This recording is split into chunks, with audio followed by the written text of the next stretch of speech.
Trev's Hockey Show. I'm the Trev. That's too sweet. Anyway, continuing on with my division prediction reviews. Well, I mean, so far, my predictions haven't been too good. And, well, I mean, this division, the Metropolitan, doesn't fare out any better either. I mean, truth be told, of all the 24 teams I'll be covering at this point, I've only been accurate on 5. So, I mean, I hope none of you took my division predictions to Vegas, because I can't be held accountable for that.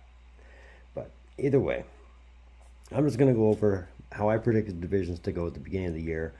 And just kind of figure out if I was actually thinking straight or if I was out to lunch. But, I mean, the important thing to remember is I'm not an expert, and I can't successfully say this is like the way it should go. These are just my predictions. So, thanks all that. Let's talk about it. Alright, so if you want to see the original division prediction video, follow this visual or follow the link. It should be there with you. Check it out there, or if you just want to keep following along, then this is how the way I predicted it was supposed to go.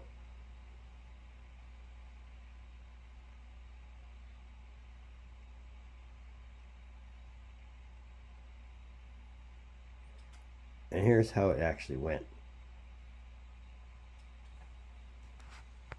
Now, for the longest time, for the last couple of years, the Metropolitan Division has been one of the more competitive divisions, and this year it was probably one of the weakest divisions. But a lot of it is a case of some teams just did not manage to fill themselves properly. Some teams are aging out, and some teams just have too much drama to keep their focus on the ice.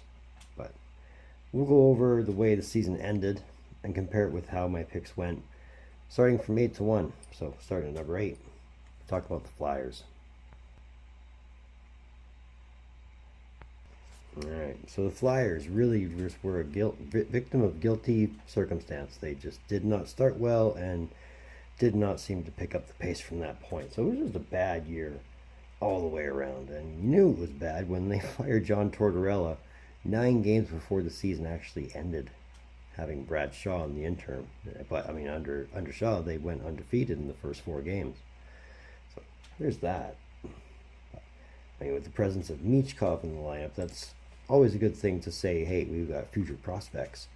Add Travis Konechny, I mean, maybe you have something, but other than that, I mean, Couturier, Tippett, that can't be enough. I mean, you look at your defense, Sanheim and Drysdale, yeah, those are good picks. But they need more help. And in net, between Erison and Fedotov,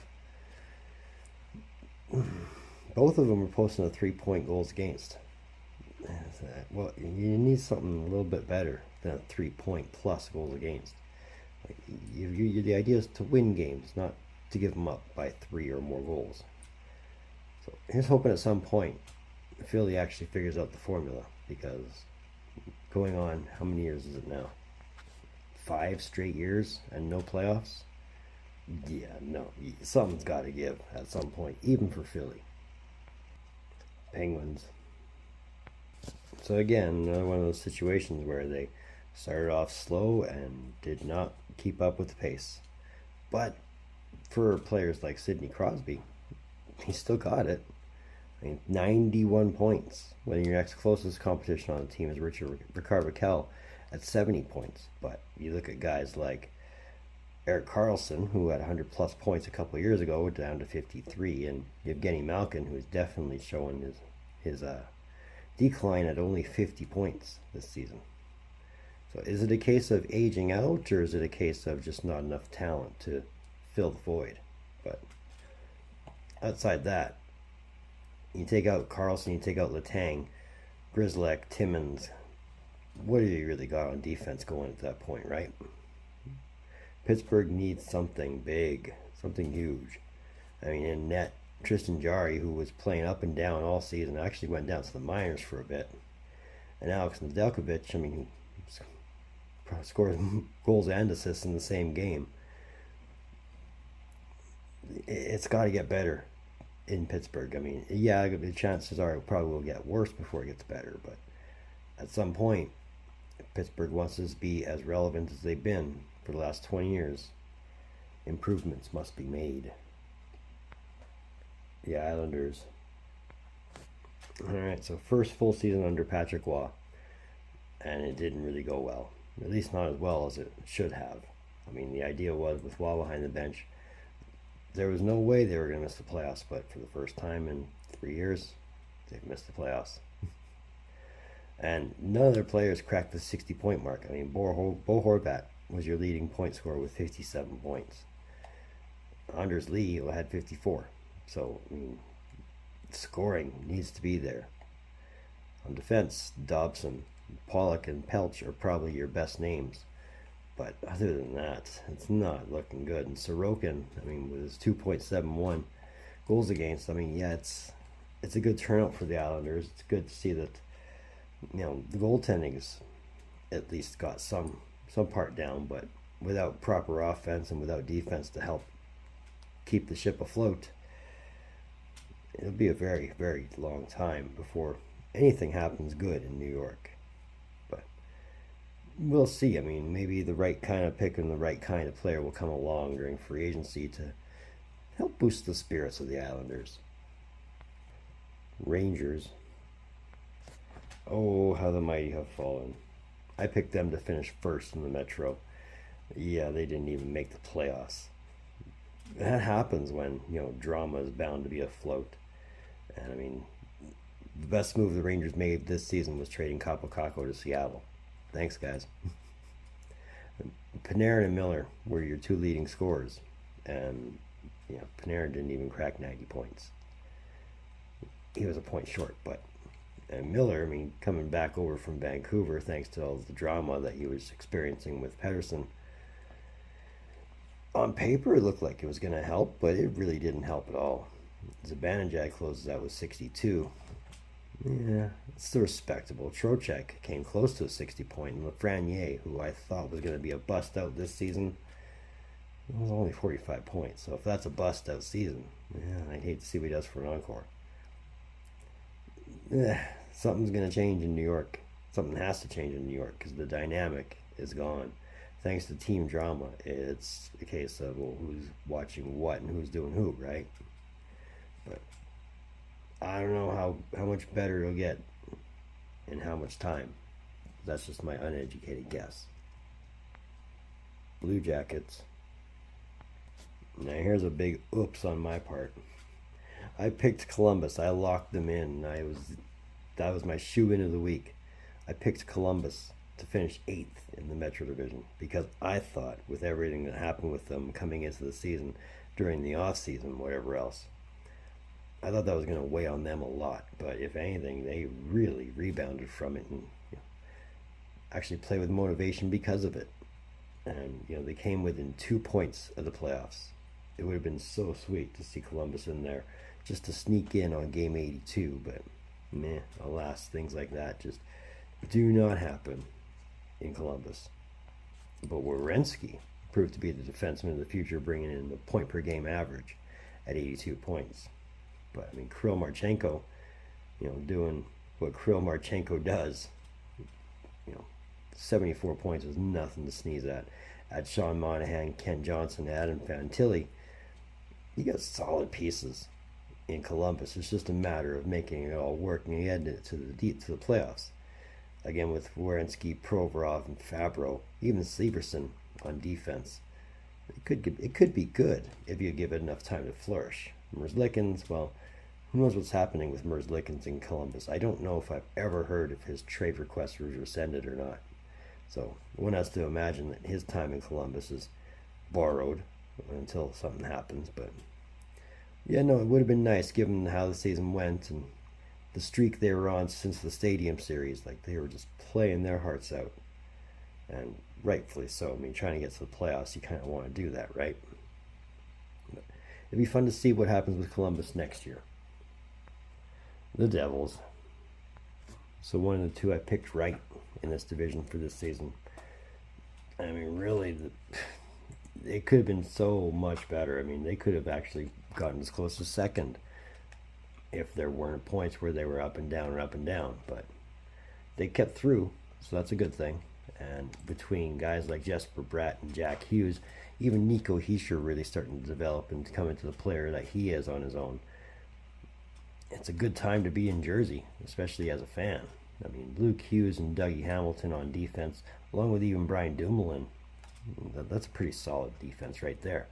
I mean, yeah, the team definitely missed having Jack Hughes for most of the season with him battling injuries, but hopefully he'll be back for playoffs. But goaltending between Markstrom and Allen, yeah, both solid 2-point goals against average, but you want something a little more consistent, right? But, I'm sure Jersey will figure it out.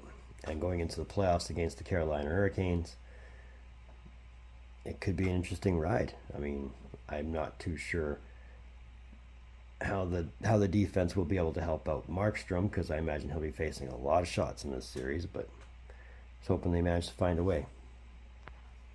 Hurricanes. So the only other one in this division that I picked accurately finished second. And really for Carolina, it's a lot of more of the same. I mean, Sebastian Aho and Seth Jarvis. Svechnikov kind of fell below the 50-point mark this season, but guys like that, even Ghost Bear, they're managing to contribute, enough to make them win. I mean, Brent Burns, yeah, he's 29 points. They're definitely not what they used to be, but he's still playing solid defense. And Peter Kochkov, if he's your goalie of the future, it's bringing that goals against average down from 2.60 to something better, because 2.60 is not always a guarantee to win games. But going into the playoffs against Jersey, like I said, it could be a shot fest for both teams. So hopefully the defense, the goaltending, they're all ready for it in Jersey, or in Carolina, because Jersey can shoot. And Carolina can shoot too, but Jersey can shoot. They've got firepower. So hoping for a good series between those two. The Caps. I picked Washington to finish 5th in the division. Shame on me. But thankfully, the chase is over. So now they can concentrate on playing playoff hockey. And when you got guys like Strome, Ovechkin, Portis, Dubois, Wilson, even McMichael and Carlson, you can throw Chicker in there for good measure. That's solid as far as point-wise is concerned. I mean, Ovi is still scoring in buckets. I think he scored 43 this season, on way to breaking the record. So the goals are still there. The offense is always going to be there as long as guys like Ovechkin, Strome, and Wilson, of all guys, keep it going.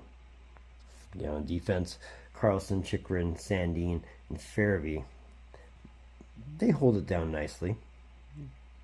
But a little more muscle, a little more beef on the back end wouldn't hurt. And in goal, I mean, between Logan Thompson and Charlie Lindgren, it's a solid 1-2. Hopefully it's enough to get him through the playoffs against the Montreal Canadiens. Hopefully. I see good things happening out of that series, but either way, if this is the same Caps you'll see next year that played like this year, oh my goodness. One's going to wonder if Ovi will ever retire, because he just won't stop, right? I mean, as is, his 897 goals have him only 3 away from being the first player to 900 career goals.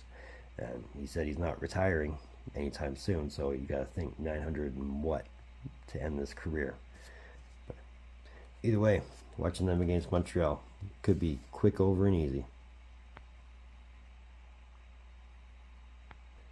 So that's another one of them Trev's hockey shows. I want to thank you for tuning in. Don't think I don't appreciate the gesture, especially if you've made it to this point. And if you have made it to this point, just know that I am very, very, very grateful. And I'm glad you're here. I'm glad I've kept you to the end of this video. And God know that means a lot to me. So if you're here, if you just want to say hey, if you're digging what I'm doing, feel free to hit that thumbs up. Trust me, it goes a long way. It'll help out a lot. So ain't nothing wrong with helping out this guy, right? If you want to, that red button in the script down below there, the one that says subscribe all over it, come on, let's hit that. I know you want to. You know you want to. The algorithm knows you want to. And it'll help this guy get closer to 500 by the end of the year. We're just over 300 now. So let's see what we can do. If you want to, link in my description below. That'll take you to my Facebook page. Feel free to jump over there and join it up. I mean, it's free. I'm posting a lot on there, so I'm always open to having conversations on there as well. So join that if you like. So moving forward, I have one more division prediction review to go, and then I have to put them all together. And then after that's my playoff predictions. But either way, in the meantime, and in between time, be like 4 years from Trev. Data.